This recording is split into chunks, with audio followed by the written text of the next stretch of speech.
Who doesn't want a more vibrant marriage? Everybody does. Everybody wants to jazz up their marriage a little bit.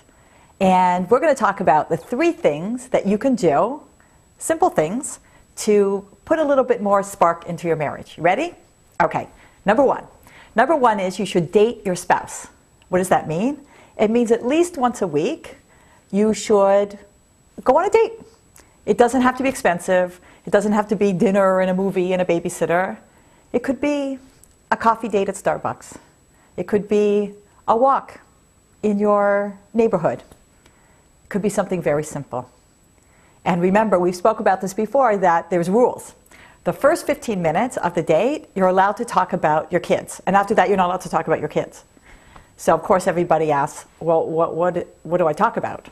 Well, before you had these kids, you must have talked about something on your dates, because they didn't exist. I remember in Mexico, they told me, oh, we would talk about our maids. Okay, so if you don't have a maid, and you still want to have something to talk about, you have to talk about your hopes, your dreams, what's going on in their life. Listen, you have to invest in your marriage. So once a week, it's a date. You can double up. You could say, okay, we need to pick up things at Walmart or something, but it's just the 2 of you. Okay, number 2, every few months, you should go away together. Even if it's one night in a hotel in the same city that you live in. Sometimes if you go away for one night or even 2 nights in the same city, it's like you've been away for weeks.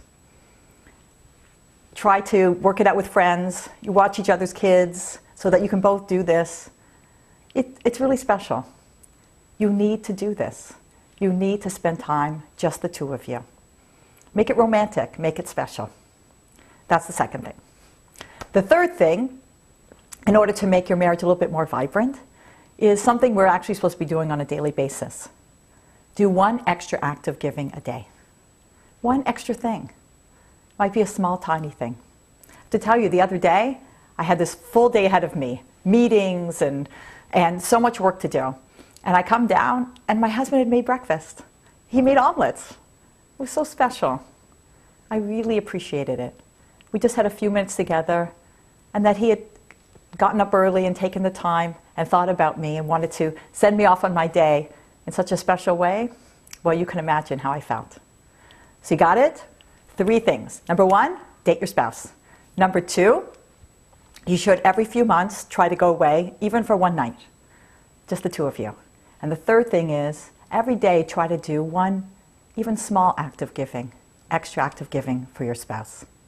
All right, let's jazz up our marriages. Good luck. I'm Lori, Almost Live.